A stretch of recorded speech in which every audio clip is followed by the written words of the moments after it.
Automated optical inspection is a way to scan the copper circuitry on outer layers and compare it to the design and the Gerber data to verify that the pattern defined is correct.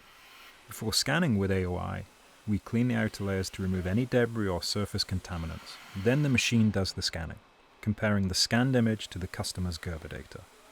The AOI scanning identifies any concerns, such as errors or faults with the pattern, thus preventing the use of faulty outer layers in the production of the circuit board moving forward.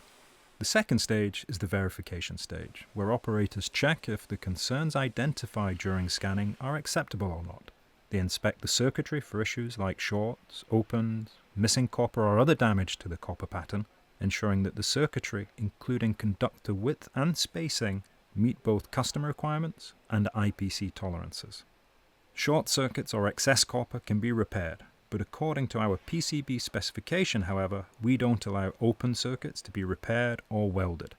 This enhances reliability by eliminating the reliability risk of a repair failure and does not compromise signal integrity.